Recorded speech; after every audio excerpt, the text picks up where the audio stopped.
Real life is crazier than the movies. Way crazier. And the majority of people really feel powerless, and they're living in survival, seeing a lot of horrors happening, and feeling like it's a really scary world and there's nothing or almost nothing you can really do about it, and just doing the best they can from where they're at.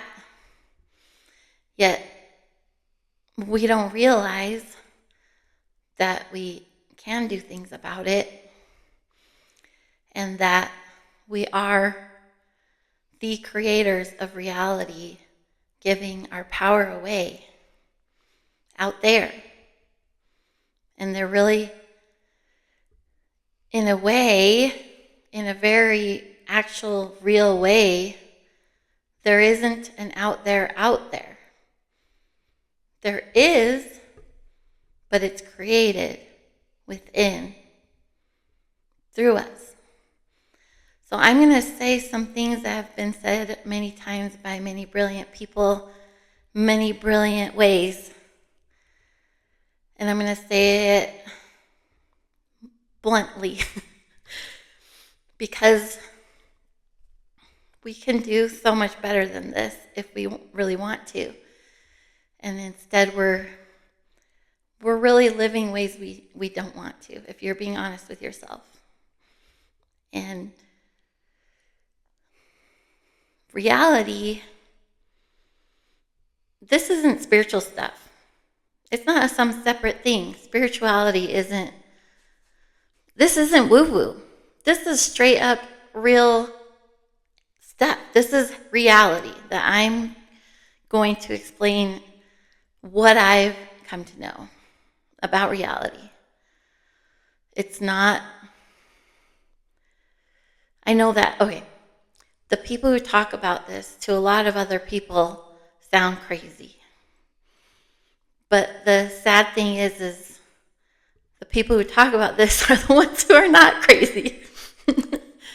This stuff is real, and I know it is 100%. I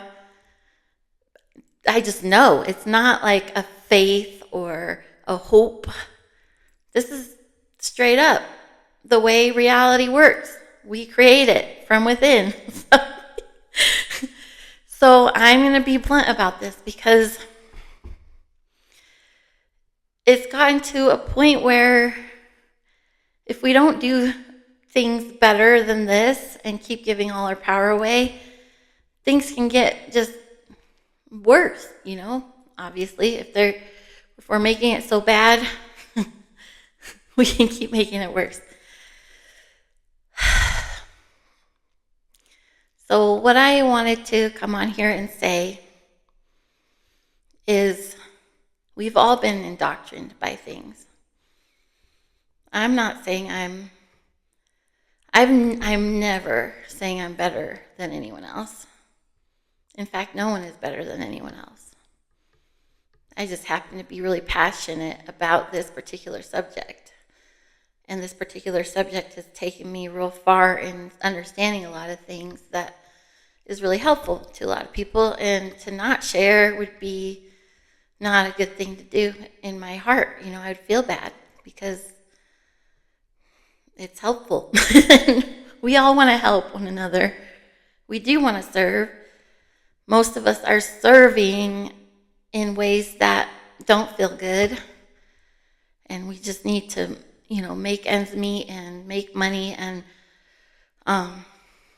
we're doing the best with what we got, going to jobs and spending the majority of our time at these jobs and getting very minimal paychecks to cover our ends, hopefully. And yeah, and the thing that's crazy is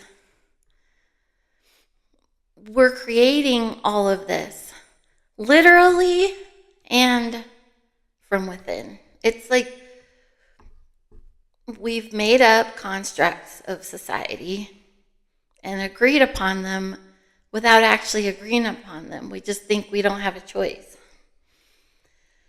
We've created hierarchies and authorities, and we've created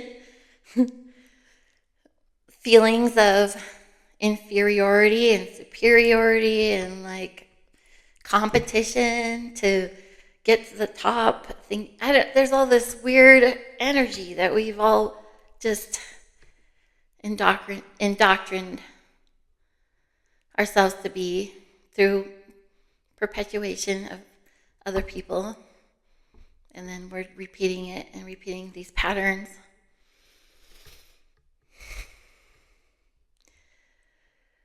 We live within an intelligence.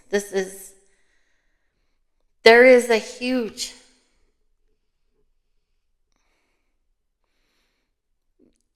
infinite, immense intelligence to everything. It's not just chaotic and random.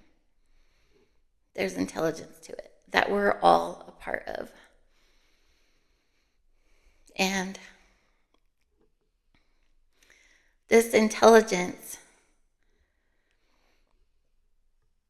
is within us, and we are within it. It is with us, through us, as us, and we are with this intelligence, through it, as it.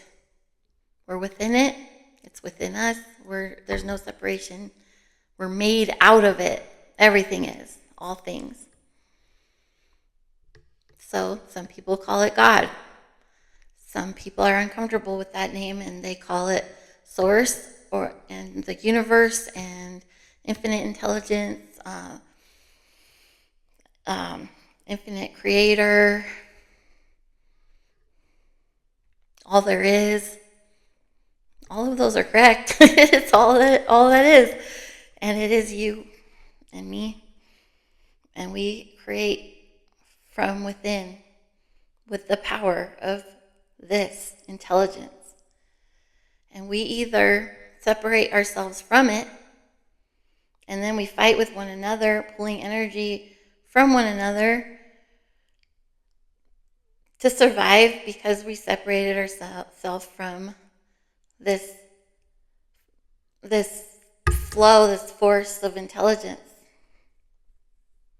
that energizes and creates all that is. Because it is all that is. And it's experiencing all of us, with us, through us, as us, and all our unique expressions. I'm going to make multiple videos because I can't make longer than 15-minute videos yet, but I'll get there. But I'm gonna cut it off right here. I'm gonna just make multiple videos on this. And so thanks for being here.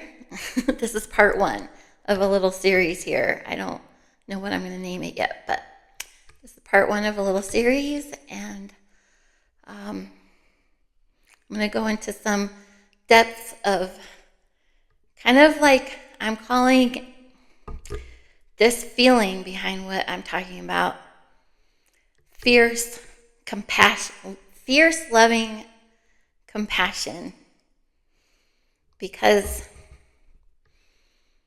I could sound like I'm like mad. I am frustrated. I am disappointed. Sometimes it's gotten to a point where it's boiled over for me, and I mean, just seeing people still using chemicals that kill pollinators, it's like just how incredibly idiotic, and I'm just going to say it, it's so idiotic to be using chemicals to have your pristine little lawns, okay? To get rid of dandelions, because dandelions are so bad. Dandelions are literally one of the main staples for bees' survival. And butterflies. And probably hummingbirds. I'll have to look into that. But they're the first flower after the winter. The Well, they're not always the first flower everywhere. We get like those winter lilies up here where winter is super long and they can grow through snow. But anyways, they're they're so demonized and yet they're so incredibly precious and needed. And like we're destroying them and then putting all these chemicals in our lawns everywhere. And those chemicals go in the groundwater and they're going everywhere. It doesn't vanish. And these chemicals kill our pollinators. Mainly that I can think of off the top of my head are obviously the bees, butterflies, and hummingbirds. And if you want less of those, keep your perfect, pristine little lawns. I mean, what do we go out to nature for? What if we went out there and everything was trimmed up all perfect and perfect lawns and it's not going to you don't feel the same as you do when you go out into the wild and see the expressions of the wilderness. It's beautiful, natural art, and you feel it. We could get so much more creative. We could get so much more creative with our yards and lawns. And my lawn, I have a beautiful green lawn that's comfortable to walk on, and it has little ferns in it, little clovers, and other little things. I don't know what they are, but it's deeper green than anyone else's lawn, so I don't care. It's beautiful, and I just mow it and water it. And here in Wyoming, we don't have to water quite as much because we have these long winters and then we got also rainy seasons. The summer is short, and then we have rainy spring and rainy fall and then winter forever. So anyway, I am going to end this here, and I'm going to make a few parts to this, a little series. Okay. Thanks for being here. Oh, hi, Phoenix. This is my cat, Phoenix.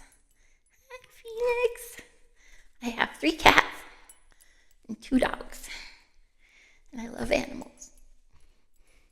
Okay, so yeah, I hope you join me in my series, and I hope you like this, and I hope you subscribe if you resonate with this, and I'll see you. Thank you.